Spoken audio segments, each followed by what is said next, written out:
Hello dear students. तो कैसे हैं आप सब। तो आज मैं आप सबके लिए लेकर के आया हूं class 9th model simple paper set 3 का सॉल्यूशन। तो वीडियो में पूरा बने रहें और वीडियो को लास्ट तक जरूर देखें। तो पहला क्वेश्चन है, निश्चित दिशा में तय की गई दूरी को कहते हैं। ऑप्शन है चाल, वेग, विस्थापन, त्वरण। तो इसका सही आंसर है ऑप्शन नंबर 3 विस्थापन।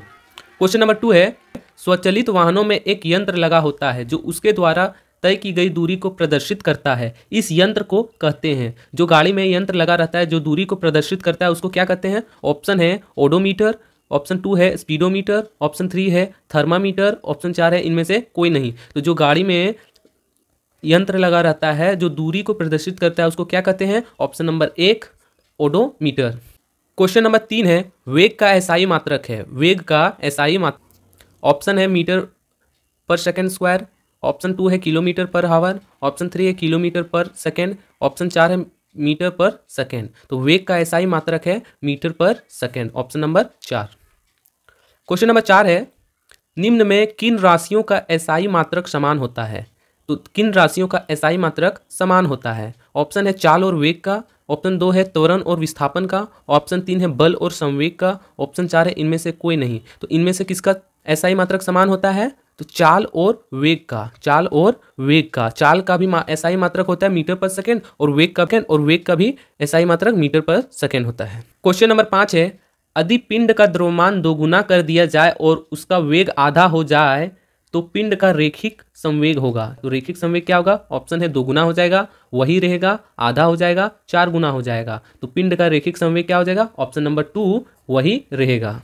क्वेश्चन नंबर 6 कह रहा है, यदि दो वस्तु ए और बी के द्रव्यमान क्रमशः 6 kg तथा 34 kg हो तो ऑप्शन है ए का जड़त्व बी के जड़त्व से अधिक होगा, बी का जड़त्व ए के जड़त्व से अधिक होगा, ए का जड़त्व और बी का जड़त्व बराबर होगा, ए तथा बी का जड़त्व शून्य होगा। दिया है ए और बी, ठीक है, जिसका द्रव्यमान कितना है, एक का 6 kg है और एक का 34 kg है, ठीक है। तो क्या पूछा है कि किसका जड़त्व अधिक होगा। तो देखिए, जो जड़त्व होता है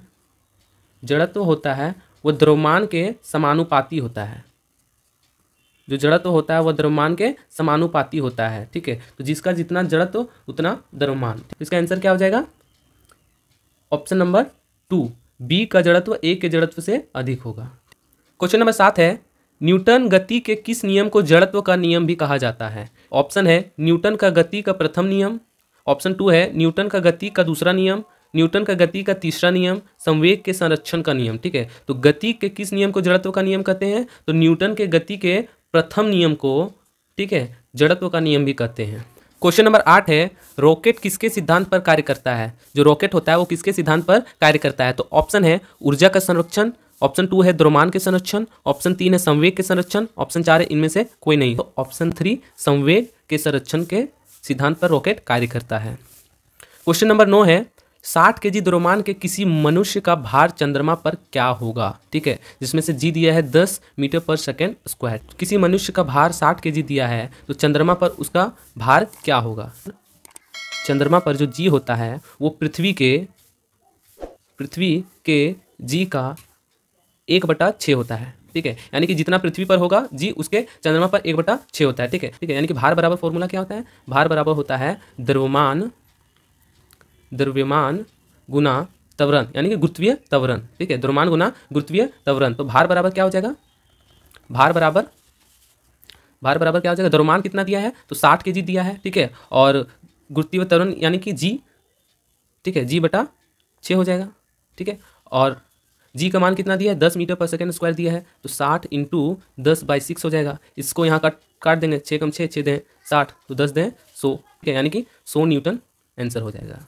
क्वेश्चन नंबर 10 है, यदि दो वस्तुओं के बीच की दूरी को आधा कर दिया जाए तो उसके बीच का गुरुत्वाकर्षण बल किस प्रकार बदलेगा। तो ऑप्शन है 4 गुना बढ़ जाएगा, 2 गुना बढ़ जाएगा, 2 गुना घट जाएगा, 4 गुना घट जाएगा। तो क्वेश्चन बोल रहा है कि दो वस्तुओं के बीच दूरी को आधा कर दिया जाए तो गुरुत्वाकर्षण क्या हो जाएगा 4 गुना बढ़ जाएगा। Option number 1। क्वेश्चन नंबर 11 है, ध्वनि किस माध्यम से गमन करती है। ऑप्शन है ठोस, तरल, गैस, उपरोक्त सभी। तो जो ध्वनि होता है वो सभी माध्यम में गमन करता है, तो क्या हो जाएगा उपयुक्त सभी। क्वेश्चन नंबर 12 है, वायु में ध्वनि तरंगे निम्न में से किसका उदाहरण है? वायु में ध्वनि तरंगे निम्न में से किसका उदाहरण है? ऑप्शन है अनुदैर्ध्य तरंग, ऑप्शन 2 है अनुप्रस्थ तरंग, 3 है विद्युत चुंबकीय तरंग, 4 है इनमें से कोई नहीं। निम्न में किसका उदाहरण होता है? तो अनुदैर्ध्य तरंगे, ऑप्शन नंबर 1। क्वेश्चन नंबर 13 है मानव श्रवण की जो मानव की सुनने की क्षमता होती है वो अधिकतम कितनी होती है? 20 के हर्ट्ज, ऑप्शन 2 है 2000 हर्ट्ज, ऑप्शन 3 है 2 के हर्ट्ज, ऑप्शन 4 है 20,000 हर्ट्ज। श्रव्य पारस की ऊपरी आवृत्ति सीमा कितनी होती है? तो 20 के हर्ट्ज। क्वेश्चन नंबर 14 है बर्फ का गलनांक कितना होता है? ऑप्शन है -4 डिग्री सेल्सियस, 2 है 1 डिग्री सेल्सियस, ऑप्शन 3 है 273.16 केल्विन, ऑप्शन 4 है 273.16 डिग्री सेल्सियस। जो बर्फ का गलनांक होता है वो कितना होता है? तो 273.16 kelvin, option number 3। Question number 15 है दो विभिन्न पदार्थों के कणों का स्वतः मिलना क्या कहलाता है? पारासरण, विसरण, ऊर्ध्वपातन, संघनन। तो जो दो विभिन्न पदार्थ आपस में मिलते हैं उसको क्या कहते हैं? तो ऑप्शन नंबर 2 विसरण कहते हैं। क्वेश्चन नंबर 16 है निम्नलिखित में किसे सबसे अधिक संपीड़ित किया जा सकता है? ठीक है, संपीड़ित किया जा सकता है सबसे अधिक। तो ऑप्शन है नमक, तेल, हाइड्रोजन गैस, जल। तो सबसे अधिक संपीड़ित किसको किया जाता है? तो हाइड्रोजन गैस। क्वेश्चन नंबर 17 है निम्नलिखित में से कौन यौगिक का उदाहरण है? तो ऑप्शन है लोहा, पीतल, जल, तांबा। ठीक है, तो इनमें से कौन यौगिक है? तो ऑप्शन नंबर 3 जल। क्वेश्चन नंबर 18 है पीतल किस धातु का मिश्रण है? तो जिंक और कॉपर का, कॉपर और लोहा का, चांदी और एल्यूमिनियम का, निकेल और कॉपर का। तो पीतल किस धातु का मिश्रण है? तो ऑप्शन नंबर 1 हो जाएगा जिंक और कॉपर, Zn और Cu। क्वेश्चन नंबर 19 है निम्नलिखित में कौन रासायनिक परिवर्तन का उदाहरण है? तो जल का बर्फ में बदलना, भोजन का पचना, मोमबत्ती का पिघलना, लोहे के चूर्ण को बालू में मिलाना। तो इनमें से कौन रासायनिक परिवर्तन है? तो भोजन का पचना, ऑप्शन नंबर 2। क्वेश्चन नंबर 20 है सल्फ्यूरिक अम्ल का रासायनिक सूत्र है। सल्फ्यूरिक अम्ल का रासायनिक सूत्र है, ऑप्शन है H2CO3, H2SO4, H3SO4, H2O2। ठीक है, तो सल्फ्यूरिक अम्ल का रासायनिक सूत्र होता है H2SO4, option number 2। Question number 21 है 36 ग्राम जल में जल के कितने मोल मौजूद हैं? तो 36 ग्राम मोल में जल के कितने मोल मौजूद हैं? 1, 2, 3, 4। तो 36 ग्राम जल में 2 मोल मौजूद होते हैं, ऑप्शन नंबर 2। क्वेश्चन नंबर 22 है C2H2 मोलर द्रव्यमान क्या होगा? ठीक है, C2H2 का जो मोलर द्रव्यमान होगा वो क्या होगा? 24, 26, 12, 14। ठीक है, तो जो C2H2 का मोलर द्रव्यमान होता है वो 26 होता है, ऑप्शन नंबर 2।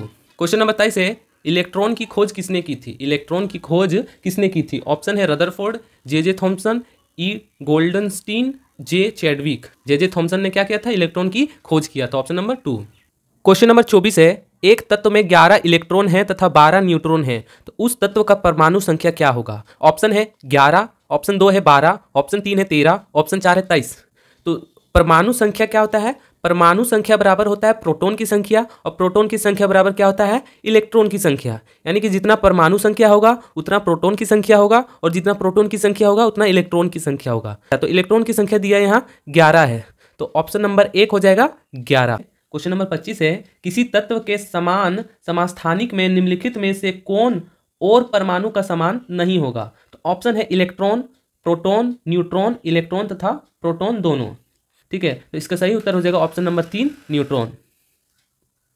क्वेश्चन नंबर 25 है लाइसोसोम का निर्माण कौन करता है? लाइसोसोम का निर्माण कौन करता है? ऑप्शन है माइटोकॉन्ड्रिया, प्लास्टिड, गोल्जी काय उपकरण, राइबोसोम। ठीक है, तो इसका सही उत्तर हो जाएगा ऑप्शन नंबर 3 गोल्जी काय उपकरण।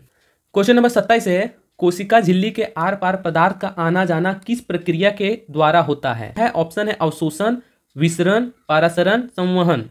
तो कोशिका के झिल्ली के आर पार पदार्थों का आना जाना क्या कहलाता है? तो विसरण कहलाता है, ऑप्शन नंबर 2। क्वेश्चन नंबर 28 है पौधों के शीर्ष पर कौन सा उत्तक पाया जाता है? ऑप्शन है विभेजोत्तक, जाइलम, फ्लोएम, पेरपेरेन्काइमा। तो इसका सही उत्तर है ऑप्शन नंबर 1 विभेजोत्तक। तो विभेजोत्तक जो होता है वो पौधों के शीर्ष उत्तक में पाया जाता है।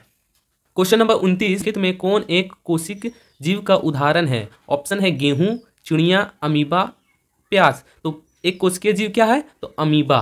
क्वेश्चन नंबर 30 है जीवाणु निम्नलिखित में से कौन वर्ग में आते हैं? जो जीवाणु है वो कौन वर्ग में आते हैं?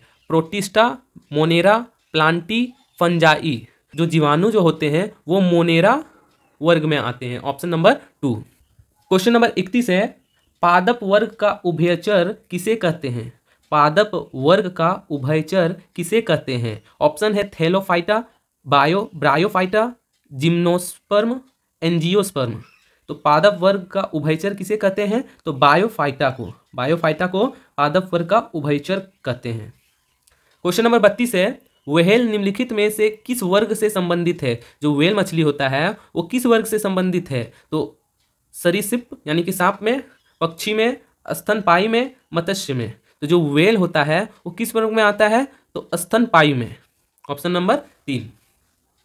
क्वेश्चन नंबर 33 है, रक्त के तरल आधात्री भाग को क्या कहते हैं? ऑप्शन है जल, प्लाज्मा, श्वेत रक्त कणिकाएं, प्लेटलेट्स।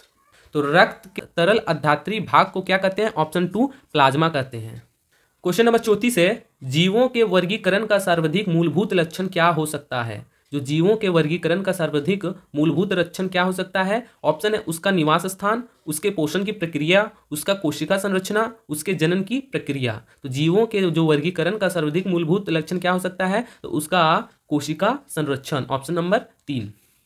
क्वेश्चन नंबर 35 है, श्वेत क्रांति किससे संबंधित है? तो ऑप्शन है मत्स्य पालन, फसल उत्पादन, दूध उत्पादन और मधुमक्खी पालन। तो जो श्वेत क्रांति है वो किससे संबंधित है? तो दूध उत्पादन से। Option number 3।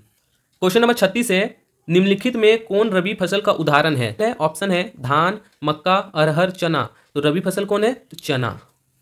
क्वेश्चन नंबर 37 है, निम्नलिखित में कौन असंक्रामक रोग है जो संक्रमण से नहीं फैलता है? ठीक है, तो ऑप्शन है खांसी जुकाम, रतौंधी, हैजा, कालाजार। तो इसका सही उत्तर होगा ऑप्शन नंबर 2 रतौंधी। जो रतौंधी जो होता है वो असंक्रामक रोग है।